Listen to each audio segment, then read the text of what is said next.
स्वागत है आपका। आप देख रहे हैं इंडिया टीवी चुनाव मंच। किसकी होगी दिल्ली, लगातार हमारा एक खास कार्यक्रम जारी है, क्योंकि दिल्ली के दंगल में जहां एक तरफ अरविंद केजरीवाल और उनकी पूरी पार्टी जीत का चौका लगाने की कोशिश कर रही है, तो वहीं भारतीय जनता पार्टी के सामने चुनौती यह है कि 27 साल के अपने सूखे को, अपने वनवास को खत्म किया जाए। अब ऐसे में दोनों के बीच में कांटे की टक्कर देखने को मिल रही है। मुद्दे कई हैं, रोज नए मुद्दों पर घमासान देखने को मिलता है। कभी पूर्वांचलियों का अपमान, कभी चुनावी हिंदू, कभी यमुना की सफाई, तो कभी अपने अपने मैनिफेस्टो को लेकर दोनों पार्टियां आमने सामने रहती हैं। आज हमारे साथ ऐसे ही दो खास मेहमान मंच पर हैं जो बताएंगे कि आखिर उनकी पार्टी के दावे में कितना है दम और चुनावों में वो जनता के बीच में आखिर कैसे जा रही हैं। हमारे साथ हैं बीजेपी के राज्यसभा सांसद सुधांशु त्रिवेदी जी, तालियों के साथ स्वागत कीजिए। इसके साथ ही साथ हमारे साथ हैं आम आदमी पार्टी के राज्यसभा सांसद संजय सिंह जी, इनका भी तालियों के साथ स्वागत कीजिए।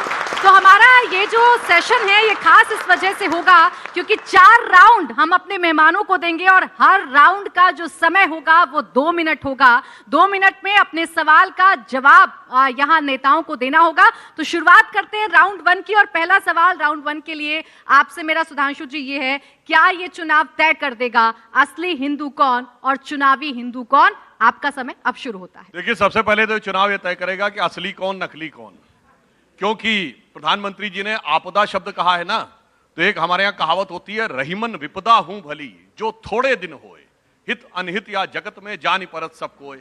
यानी थोड़े दिन के लिए ठीक होता, उसमें अच्छा क्या है बुरा क्या है ये पता लग जाता है, पर ये तो 10 साल का हो गई है आपदा। तो अब दिल्ली की जनता को भली भांति पता है दिल्ली के चुनाव में जो पार्टियां हैं वो क्या हैं।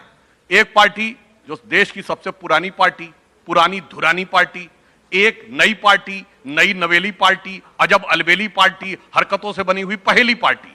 एक पार्टी क्या है, कांग्रेस पार्टी, पुरानी शराब पुरानी बोतल में। यह पार्टी पुरानी शराब नई बोतल में, और नई बोतल में नई राजनीति है कि एक बोतल के बदले दूसरी बोतल फ्री, जो भारत की राजनीति में आपको देखने को नहीं मिलेगा। इसलिए मैं कहना चाहता हूं, यहां पर असलियत इस बात की है कि दिल्ली के लिए ईमानदारी से काम कौन करेगा।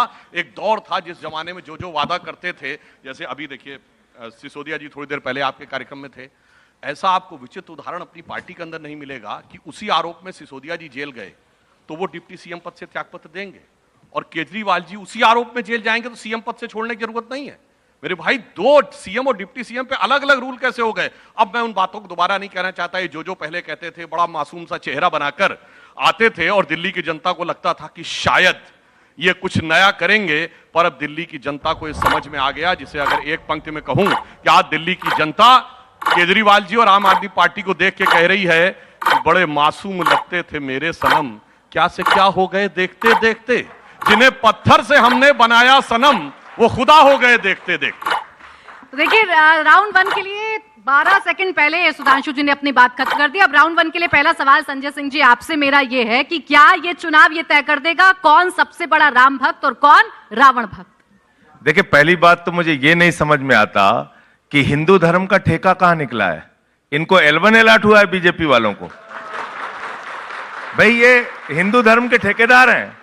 हिंदू धर्म क्या कहता है? हिंदू धर्म कहता है वसुदेव कुटुंबकम, पूरा विश्व हमारा परिवार है।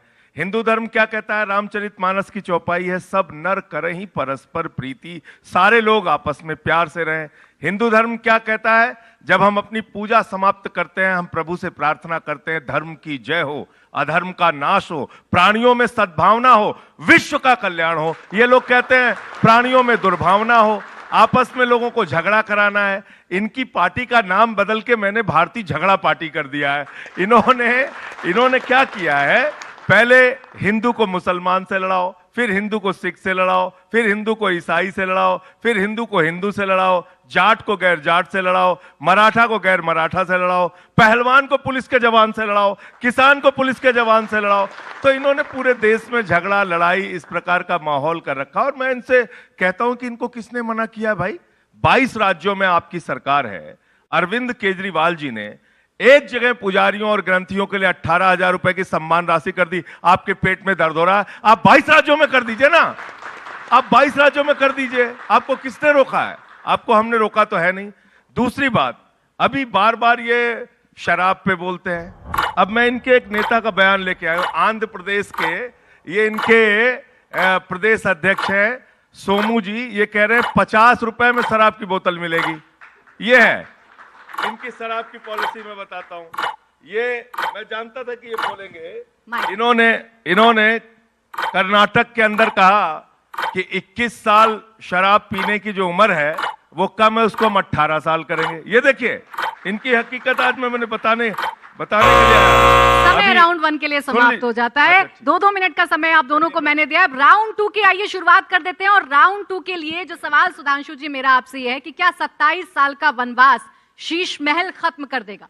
समय अब शुरू होता है। देखिए 27 साल का वनवास बिल्कुल पूरी तरह खत्म होगा। ये मारीच बनकर कोई भी आने की कोशिश करे वो उसमें बाधा नहीं बन पाएगा।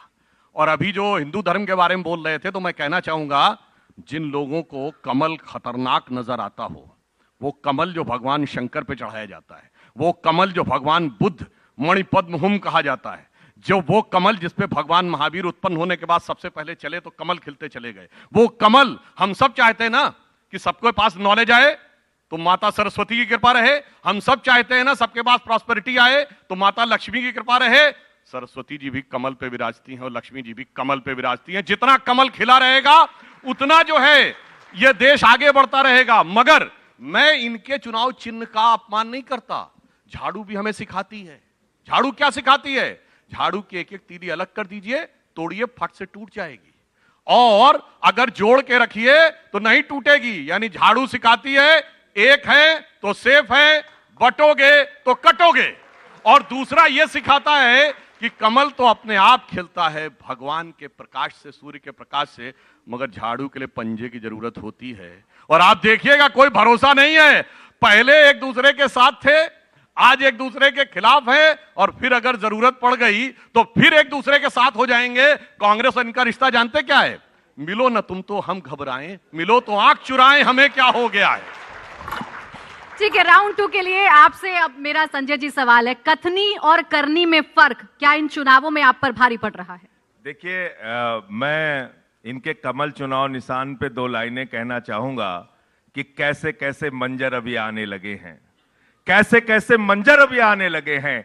गाते गाते लोग चिल्लाने लगे हैं, बदल डालो अब इस तालाब के पानी को, कमल के फूल तो मुरझाने लगे हैं। कमल के फूल कीचड़ में डूब चुके हैं। मान्यवर, आप किन सिद्धांतों, किन विचारों को लेके आए थे और आप क्या कर रहे हैं? आपकी पार्टी क्या कर रही है? आपकी पार्टी का नाम बदल के बड़का झूठा पार्टी रख देना चाहिए। उन्होंने 2 करोड़ नौकरी का वादा किया, झूठ बोला। 15 लाख देने का वादा किया, झूठ बोला। किसान के फसल का दाम 2 गुना करने का वादा किया, झूठ बोला। इन्होंने कहा 15 अगस्त 2022 तक सबको पक्का मकान मिल जाएगा, झूठ बोला। अग्निवीर योजना लाके 4 साल की नौकरी दे रहे हैं, कह रहे हैं 17 साल में जवान बन जाओ, 21 साल में रिटायर हो जाओ। किसी के घर में कोई पहुंचेगा, बाबूजी से पूछेगा बाबूजी क्या करते हैं, बोले हम तो नौकरी करते। बिटवा क्या कर रहा है? बिटवा रिटायर हो गया। बाप नौकरी कर रहा है, बेटा रिटायर हो गया।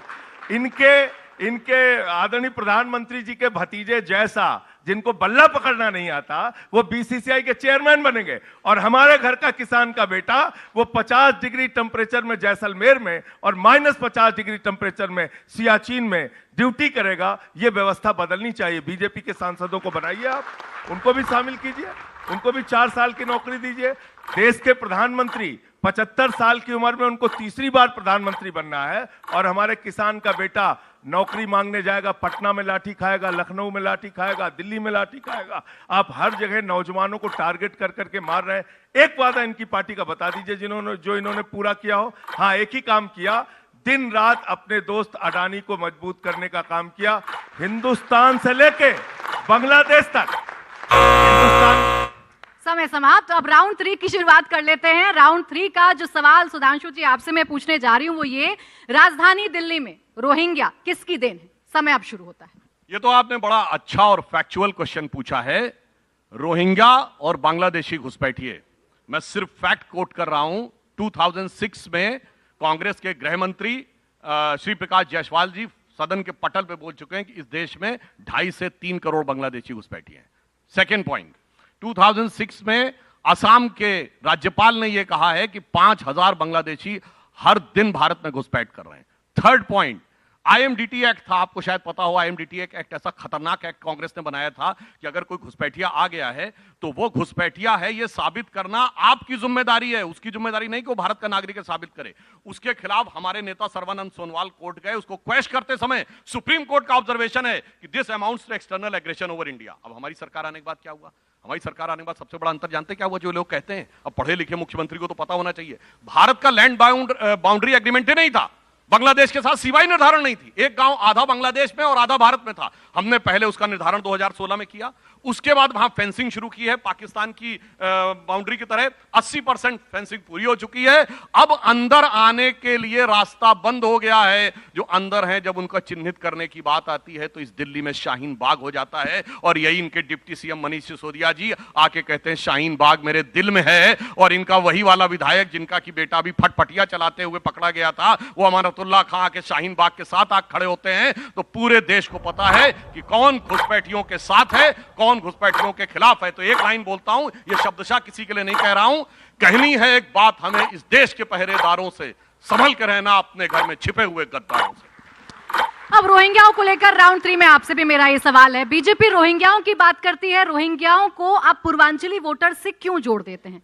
समय अब शुरू होता है। देश के सदन में भारतीय जनता पार्टी के राष्ट्रीय अध्यक्ष जेपी नड्डा जी ने यूपी, बिहार, पूर्वांचल के लोगों को रोहिंग्या कहा, घुसपैठिया कहा, बांग्लादेशी कहा, और दिल्ली में रहने वाले 30-30, 40-40 साल के जो बिहार, यूपी के लोग हैं, पूर्वांचल के लोग हैं, इनकी जमानत जब्त करके इस बार इनको सबक सिखाने का काम करेंगे। पहली बात। दूसरी बात मैं ये पूछना चाहता हूं, क्या यहां पे बाइडेन का राज चल रहा है 10 साल से? ओबामा देश के प्रधानमंत्री हैं, ट्रंप देश के प्रधानमंत्री हैं। भारत के प्रधानमंत्री कौन है? आदरणीय नरेंद्र मोदी जी। गृह मंत्री कौन है? अमित शाह जी। सीमा की सुरक्षा की जिम्मेदारी किसकी है? अमित शाह जी की। अगर 10 साल से 2.5 करोड़ में 2.5 घुसपैठिया आपने भगाया तो नाम बताइए, आप नाम बताइए। आप कह रहे 2006 में आपके पास डाटा आ गया था, 10 साल से आप उसको देख के इंतजार कर रहे थे। आपने बसाया है पूरे देश में बांग्लादेशियों को। आप मुझे बताइए, एक बांग्लादेशी आसाम पार करके, त्रिपुरा पार करके, बंगाल पार करके, झारखंड पार करके, बिहार पार करके, यूपी पार करके दिल्ली कैसे आ गया? भारत के प्रधानमंत्री जाते हैं और जब 50 साल पूरे होते हैं बांग्लादेश की आजादी के, तो कहते हैं मैं तो बांग्लादेश की आजादी का योद्धा हूं, मैंने आजाद कराया बांग्लादेश, मैं जेल गया था बांग्लादेश को आजाद कराने के लिए। और अपने दोस्त अडानी को भारत की बिजली चुरा के झारखंड से ठेका दे रहे हैं हजारों करोड़ों का बांग्लादेश को। और मैं पूछना चाहता हूं सुधांशु जी से, आज बोलिए पूरे देश के सामने कि अडानी का ठेका कैंसिल होना चाहिए वहां पे। आप बोलिए पूरे देश को। अभी हजारों टन चावल आपने बांग्लादेश को भेजा है। जब वहां पे हिंदू मारे जा रहे हैं, आप उनको बांग्लादेश को चावल सप्लाई करने का काम कर रहे हैं। आपके दोस्त अडानी जाके वहां पे बिजली का ठेका, हजारों करोड़ का व्यापार करेंगे, आप उनसे व्यापारिक रिश्ते बनाएंगे, शेख हसीना को यहां पे बिठाएंगे, घुसपैठियों को यहां बसाएंगे। खुद लिखेंगे आपके अर्बन मंत्री कि बक्करवाला कॉलोनी में, ईडब्ल्यूएस कॉलोनी में बांग्लादेशियों को आपने बसाया है, प्रमाण। चलिए, राउंड 3 यहीं पर खत्म होता है। राउंड 4 की आइए शुरुआत करते हैं। और राउंड 4 के लिए सुधांशु जी, आपसे मेरा सवाल यह है कि दिल्ली में बिन दूल्हे की बारात किसकी है? समय अब शुरू होता है। वो भी बताता हूं, पहले मैं इनको बता दूं, ये तो वही लोग हैं ना जिन्होंने एनआरसी का विरोध किया था, जो हमने कहा आइडेंटिफाई करेंगे कौन कौन घुसपैठिया है, छाती पीट के खड़े हो गए थे आके। इसलिए मैं ये भी बताना चाहता हूं, और आप तो पढ़े लिखे हैं, और ये सिर्फ राज्यसभा सांसद नहीं है, ये नेता सदन है आम आदमी पार्टी के, और आम आदमी पार्टी के नेता कहते हैं कि वो सबसे पढ़े लिखे हैं। तो ये बताइए, मैं पूछना चाहता हूं, बांग्लादेश में आप कह रहे हैं मैं किसी बिजनेस हाउस का पक्ष नहीं ले रहा हूं, दूसरा कंपटीटर कौन था? कंपनी का नाम बताइए, चाइनीज कंपनी। बांग्लादेश में पावर एग्रीमेंट के लिए किसकी मदद करना चाहते हो बताओ? मैं साफ पूछना चाहता हूं, इंडियन कंपनी के खिलाफ खड़े होते हैं और विदेशी कंपनियों के साथ खड़े होते हैं। ये आज से नहीं, हमेशा से। मैं पूछना चाहता हूं इनसे, आज तक कभी भी किसी इन लोगों ने किसी विदेशी कंपनी की खिलाफत की हो? ये इंडी गठबंधन वाले किसके साथ खड़े रहते थे? एंडरसन के साथ 84 में खड़े थे, यूनियन कार्बाइड के साथ, उसके बाद हॉविट्जर के साथ, उसके बाद बोफोर्स के साथ, उसके बाद हिंडनबर्ग के साथ, उसके बाद बीबीसी के साथ। हमेशा विदेशी कंपनियों के खिलाफ खड़े रहते हैं क्योंकि इनके दिल में, और दूल्हे के ऊपर बताना चाहता हूं, क्या चीज? अच्छा, काउंटर सवाल भी लेंगे, पहले कंप्लीट करिए।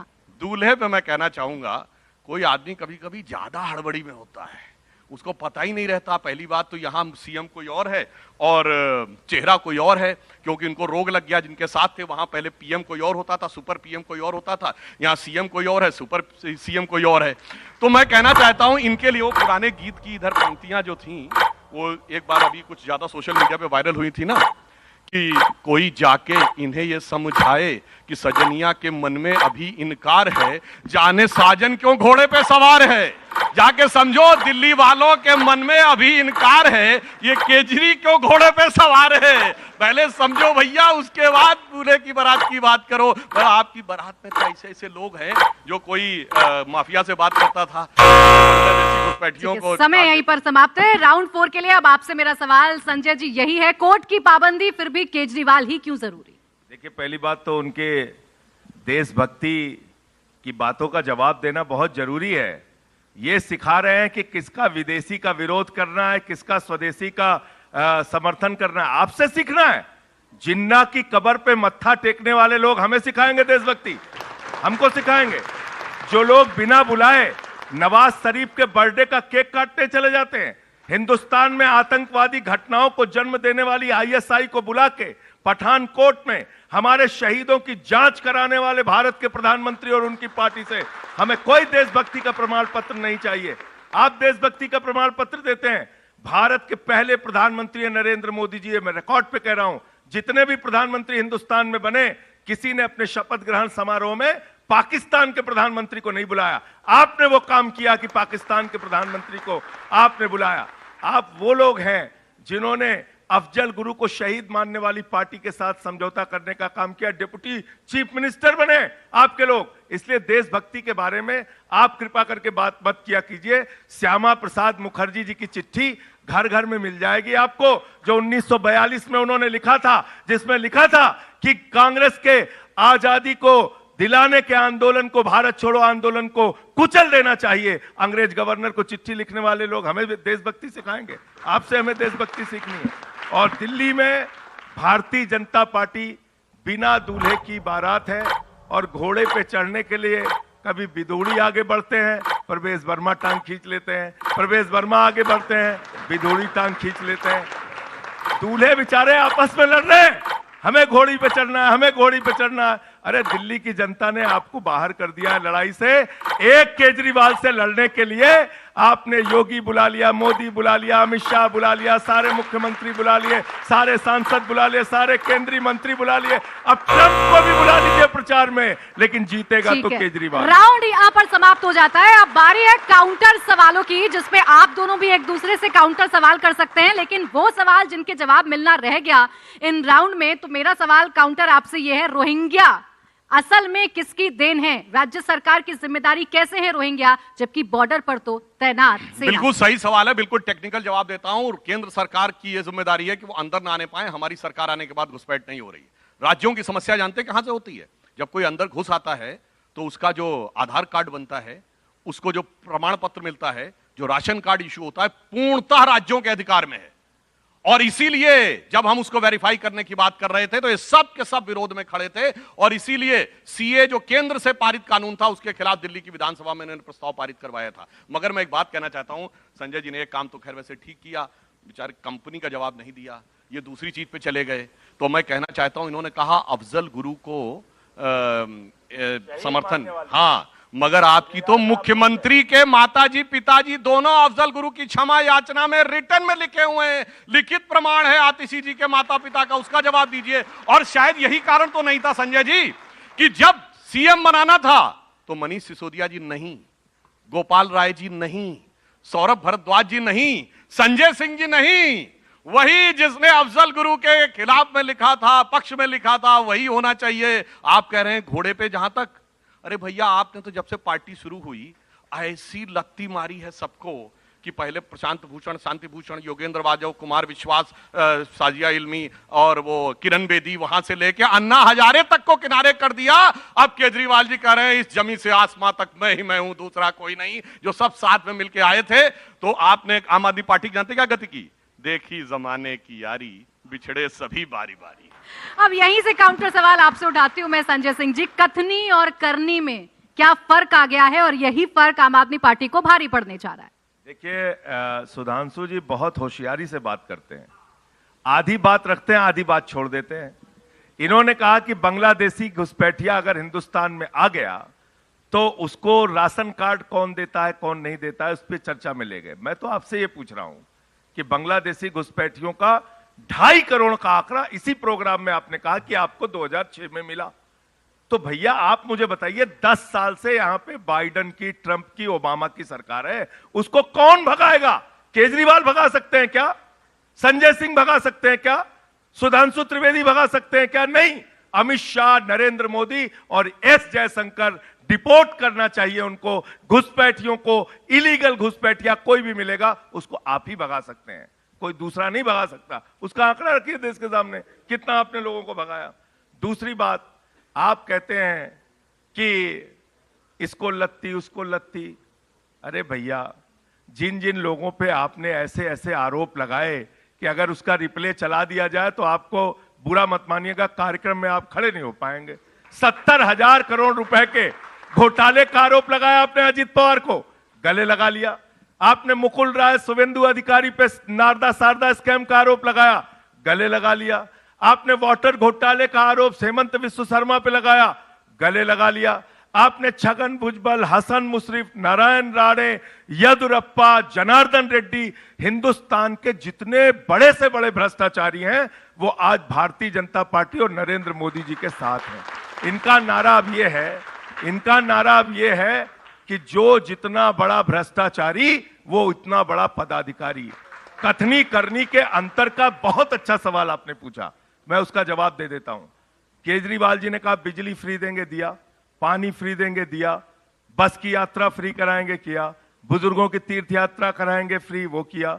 दिल्ली के अंदर स्कूल फ्री, इलाज फ्री, मोहल्ला क्लिनिक की व्यवस्था, 6,800 किलोमीटर की सीवर पाइपलाइन, 4,000 किलोमीटर की वाटर पाइपलाइन, 10,000 किलोमीटर की नई सड़कें, 250 किलोमीटर मेट्रो, 10,000 अस्पतालों के बेड बनाए, 3 लाख सीसीटीवी कैमरे लगाए, 4 लाख स्ट्रीट लाइट दिल्ली के अंदर लगाई। काम के नाम पे वोट मांगते हैं, एक बात। दूसरी बात, आपने कहा आपके वादे क्या हैं? 15 लाख देने का वादा, काला धन लाने का, धोखा दिया। आपने कहा फसल का दाम 2 गुना कर देंगे, धोखा दिया। आपने हर चीज पे धोखा देने का काम किया, इसलिए आपकी पार्टी का नाम, अब मैं फिर दोहरा रहा हूं, बड़का झूठा पार्टी हो गई। अच्छा ठीक, आप दोनों एक दूसरे से एक एक सवाल पूछ सकते हैं, आप पूछ सकते हैं।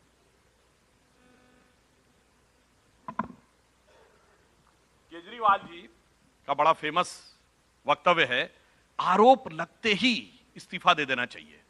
हम तो वो हैं, हमारी पार्टी में किसी व्यक्ति के ऊपर कुछ नहीं होगा, कोई आरोप होगा तो उसे तुरंत इस्तीफा देना पड़ेगा, इसलिए हमने अपनी पार्टी में एक लोकपाल नियुक्त किया है। तो लोकपाल पता है कौन थे? एडमिरल रामदास। टोपी भी उतार दी, जब से टोपी जनता को पहना दी, लोकपाल जी को भी फेंक दिया। और आपने जो कथनी करने की बात कही, सिर्फ 2 फैक्ट कोट करता हूं।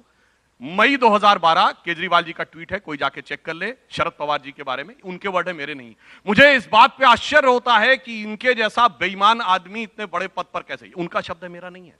इनका स्विस बैंक का अकाउंट नंबर मेरे पास है, और जिस आदमी को जेल में होना चाहिए वो कैसे इतने बड़े पद पर बैठा है। और 2023 का ट्वीट है, आदरणीय शरद पवार जी से समर्थन मांगने के लिए आज मैंने उनसे भेंट किया। अब आइए, कथनी करनी का अंतर क्या होता है? 27 कि मुझे तो इस सुन के आश्चर्य होता है कि शीला दीक्षित जी के घर में 15 एसी लगे हैं। मुझे तो यह आश्चर्य है कि सुना है कि बाथरूम में भी एसी लगे हैं। और आगे कहते, मेरा कलेजा कांप उठता है यह सोचकर कि जिस दिल्ली में 40% जनता झुग्गी झोपड़ी में रहती है, कैसे कोई मुख्यमंत्री ऐसे आलीशान महल में रहता है। और अब तो शीश महल छोड़िए, अब तो इतने मजेदार हैं, ये भारत के इकलौते चीफ मिनिस्टर हैं जिनको 2-2 राज्यों की Z+ सिक्योरिटी चाहिए। एक दौर में कहते थे मुझे सिक्योरिटी नहीं चाहिए, गाड़ी नहीं चाहिए, वो सब छोड़िए, वो बहुत सारी बातें हो गई हैं, वो बार बार हम क्या रिपीट करें, हमारे बहुत से लोग करे होंगे। मगर एकमात्र उदाहरण आपको मिलेगा कि Z+ सिक्योरिटी चाहिए। और कोई दूसरा सीएम बताइए, इसे दूसरे राज्य की भी Z+ चाहिए, यानी सरकार आधी और सिक्योरिटी डबल, Z++। ये देखिए, इसे कहते हैं देख तेरे संसार की हालत क्या हो गई भगवान, कितना बदल गया इंसान। यही कथनी और करनी में फर्क। अब आपका सवाल इनसे। देखिए, आदरणीय हमारे प्रधानमंत्री जी, उनका कथन है, मेरा नहीं। 35 साल तक बेचारे ने भिक्षा मांग के अपना जीवन बिताया, ये उनका कथन है। उन्होंने कहा मैंने ट्रेन में चाय बेची, फिर उन्होंने एक दिन कहा मेरा बायोलॉजिकल जन्म नहीं हुआ, मैं तो अवतार हूं। और 8,400 करोड़ रुपए के जहाज में चलते हैं, 12-12 करोड़ की 6 गाड़ियों में चलते हैं, दिन भर में 3 बार कपड़े बदलते हैं। मैं गया था उनका राजमहल देखने के लिए, हमें पकड़वा लिया पुलिस से, बोले हम घुसने नहीं देंगे। हमने कहा भाई दिखा दो 300 करोड़ की कालीन, 200 करोड़ का झूमर, जो वहां पे 6700 जोड़ी जूते रखे हुए हैं, दिखाइए। घुसने नहीं दिया, बोले नहीं देखने नहीं देंगे। मैं तो कहता हूं अगर इतना ही शीश महल देखने का शौक है, खुलवा दीजिए सारे प्रधानमंत्री मुख्यमंत्री के घर, पूरे देश के अंदर केंद्रीय मंत्रियों के घर, चलेंगे देखेंगे, उस पर भी चर्चा करते हैं, उस पर भी बातचीत करते हैं।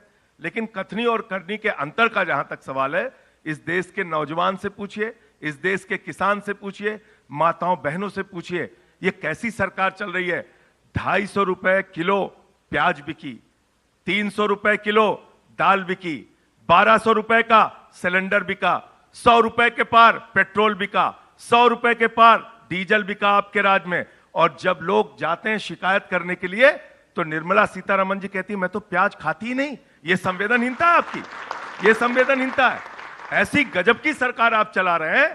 कार नहीं खरीदो तो टैक्स देना है, कार अपनी बेचो तो टैक्स देना, रुपया बैंक में रखा उस पर इंटरेस्ट मिला तो टैक्स देना है, रुपया जमा करना है तो टैक्स देना है, निकालना है तो टैक्स देना है, एटीएम से पैसा निकालना है तो टैक्स। अरे भैया आपने तो यह हालत कर दी है, वाकई वो गब्बर सिंह टैक्स बन गया है कि दिन रात इंसान सुबह से लेकर रात तक आपको टैक्स देता रहता है, बदले में उसके हिस्से में कुछ नहीं आ रहा है। आपने 200 लाख करोड़ के कर्जे में हिंदुस्तान को डुबा दिया, आपने 15 लाख करोड़ रुपए चंद पूंजीपतियों का माफ कर दिया, आपने 3,54,000 करोड़ रुपए 43 कंपनियों का हेयर कट के नाम पे सेटलमेंट के जरिए उनका खत्म कर दिया। आपकी नीतियां क्या है, किसके लिए आप काम कर रहे हैं? आम आदमी पार्टी के बारे में पूछिएगा, हम आपको सीना ठोक के एक एक नीति के बारे में बता सकते हैं। हमने तो ऐसा सरकारी स्कूल बनाया कि देश के प्रधानमंत्री को भी ट्रंप की पत्नी को दिखाना पड़ा दिल्ली का सरकारी स्कूल, दिल्ली का सरकारी स्कूल आपने जाके दिखाया। ये आपके द्वारा दिया गया प्रमाण पत्र है। इसलिए मैं कह रहा हूं प्रति व्यक्ति आय के मामले में आज दिल्ली आगे है। दिल्ली के अंदर आप महिलाओं से बात कर लीजिए, बुजुर्गों से बात कर लीजिए। हमने घोषणा की है 2100 रुपए की महिला सम्मान राशि एक एक माता बहन के खाते में जाएगी, ये गारंटी है केजरीवाल जी की। हमने संजीवनी स्कीम की बात की है, 60 साल के ऊपर के बुजुर्गों के लिए जिनको उनके बच्चे भी छोड़ देते हैं, उनके लिए हमने कहा है उनका पूरा इलाज फ्री, 1 लाख का हो चाहे 20 लाख का हो। 2500 रुपए तो बीजेपी भी दे रही है, आप 2100 ये 2500 का वादा कर रहे हैं महिलाओं के वादे। वादा तेरा वादा गाना सुना है ना आपने? वादा तेरा वादा, इनका वादा, इनके वादे पे कोई भरोसा ही नहीं करता। ठीक है, इनके वादे पे कोई भरोसा नहीं करता, क्योंकि हर चीज में तो इन्होंने झूठ बोला। जब कोई बात पे जवाब पूछता है, कहते हो तो जुमला था, ये तो अगर इनका संकल्प पत्र जुमला पत्र हो चुका है। ये अगर 2100 रुपए दे तो चुनावी वादा, आप 2500 का वादा करें तो बहुत अच्छा। उधर की बातें करने का कैसा शौक हो गया है आम आदमी पार्टी वालों की। 8,400 करोड़ रुपए कौन सा जहाज होता है? ये तो कोई फाइटर प्लेन भी नहीं होता। चलिए कुछ भी आके बोल, चलिए दिखाते, कुछ भी। अब मैं बताना चाहता हूं, जो ये बात कहने का प्रयास करते हैं, प्रधानमंत्री जी का आवास 7 लोक कल्याण मार्ग भारत के प्रधानमंत्री का आवास है। उसमें जिसमें आज मोदी जी रह रहे हैं, उसी में मनमोहन सिंह जी रहते थे, उसी में अटल जी रहते थे, उसी में देवगौड़ा जी, गुजराल जी और अपने राजीव गांधी जी और नरसिम्हा राव तक रहते थे। आपने जो मकान बनाया वो मुख्यमंत्री का आधिकारिक आवास नहीं है। और दूसरी बात मैं कहना चाहता हूं, इन्होंने कहा कि दिल्ली की बड़ी खिदमत की, तो मैं बताना चाहता हूं जब इनकी सरकार आई दिल्ली सरप्लस का बजट था, 1.54% ऑफ द रेवेन्यू सरप्लस था। अब स्थिति क्या हो गई? घटा, धीरे धीरे घटते घटते पिछले साल 0.3 पे आया, और इस साल स्थिति यह हो गई है कि दिल्ली सरकार ने नेशनल स्मॉल सेविंग फंड से 10,000 करोड़ रुपए के कर्जे के लिए आवेदन दिया है, क्योंकि दिल्ली में इस साल बजट घाटे में जाने वाला है। ये आपने दिल्ली को वहां से वहां तक दिया है, और अंदर अगर जाने की बात हो, दिया है भैया अप्लाई तो किया है ना, यानी जहां सरप्लस थे वहां से नीचे आ गए। अरे आएगा, है परेशान, अरे कहा है अभी तो घाटे में आ गया ना, 10,000 करोड़ का कर्जा मांगा है, अभी भी सरप्लस में है कि नहीं? अब काहे बीच में बता दीजिए सुधांशु, देखिए दुखती रात में हाथ पहुंची, सरप्लस में है कि नहीं? समझ में आने लगा इनको, पूरा देश सुन रहा है। अरे भाई यही तो मैं कह रहा हूं। नहीं साहब, मुनाफे में है कि नहीं? अब आपका तो कह रहे हैं जो फायदा था वो मैं नहीं बोल रहा था आपके बीच में। अच्छा ठीक है, बोल। अब सुनिए, अगर मुनाफे में है तो 10,000 करोड़ का कर्जा क्यों चाहिए? सीधा सवाल है, अगर मुनाफे में है तो 10,000 करोड़ का कर्जा, क्योंकि आपको पता है कि लुटिया डूबने वाली है। देखिए, ये कहते थे कि जमुना में डुबकी लगा देंगे। योगी जी ने तो आके कहा हम तो गंगा में डुबकी लगा दिखा दिए, आप डुबकी लगा दो, पर इनको पता डुबकी लगाए तो राजनीति डूब जाएगी।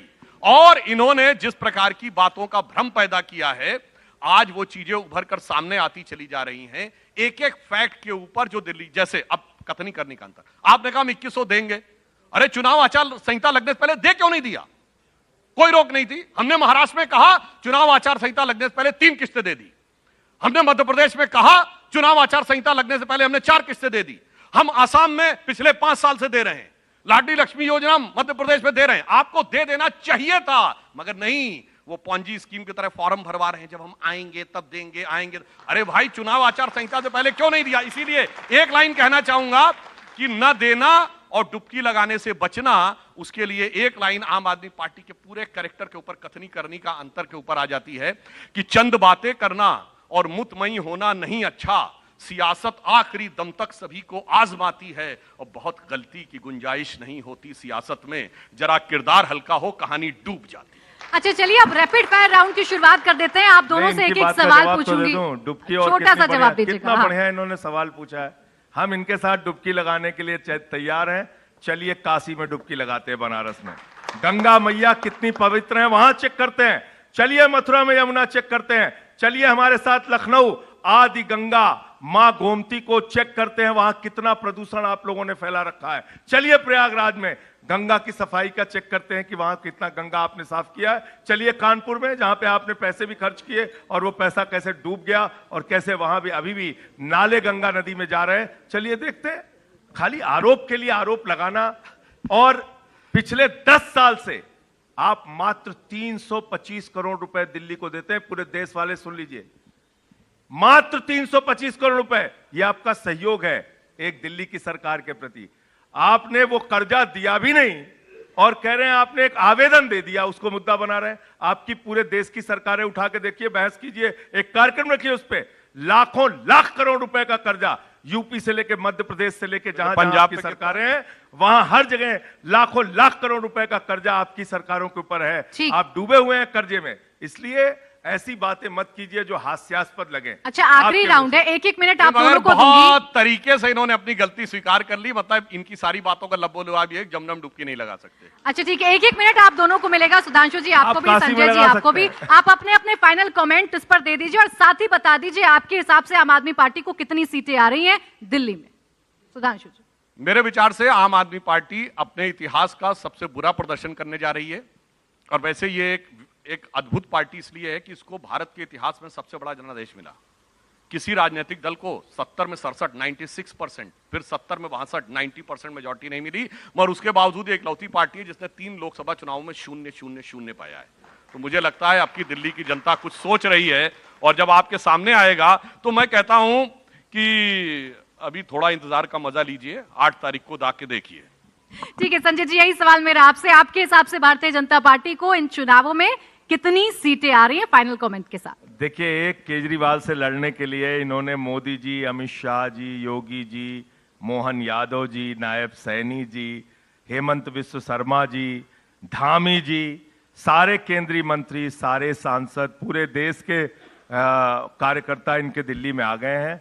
अब ट्रंप का आना बाकी रह गया। लेकिन मैं आपसे कहना चाहता हूं, चाहे जितनी कोशिश कर लीजिए, दिल्ली के अंदर 60 से ऊपर सीटें आम आदमी पार्टी की आएंगी, इस बार भी आएंगी। और 8 तारीख को हम और सुधांशु जी फिर से आपके चैनल पे डिबेट करेंगे और तब ये 10 सीटें लिख लूं फिर इनकी, आपके हिसाब से 10 सीटें भारतीय जनता पार्टी की 10 सीटें लिख लूं फिर? उससे कम आएंगी। आप भी बता दीजिए। 60 से ज्यादा। वैसे ज्यादा का मतलब देखिए, एक बार मोदी जी ने कहा था 2015 में केजरीवाल तो बदनसीब है, इसको जंगल में भेज दो। जनता ने कहा लोकतंत्र है, मालिक हम हैं, 3 सीट इनको दिया, स्कूटर पार्टी बना दिया केजरीवाल को। ठीक है, अब संजय जी और सुधांशु जी। वैसे केजरीवाल जी हर चुनाव में लिख के देते हैं, गुजरात चुनाव से लेकर इस बार लिख नहीं रहे हैं। अच्छा तो समझ जाइए। और मुझे लग रहा है वो एक फिल्म का डायलॉग था ना, भैया जी भावनाओं में बह के कुछ ज्यादा बोल गए। अच्छा चलिए ठीक है, अब देखिए तो 8 फरवरी को तय होगा कि किसके दावों में कितनी सच्चाई है, कौन कितनी सीटें लेकर आता है। फिलहाल के लिए बहुत शुक्रिया संजय जी और सुधांशु जी हमारे साथ जुड़ने के लिए, चर्चा में शामिल होने के लिए।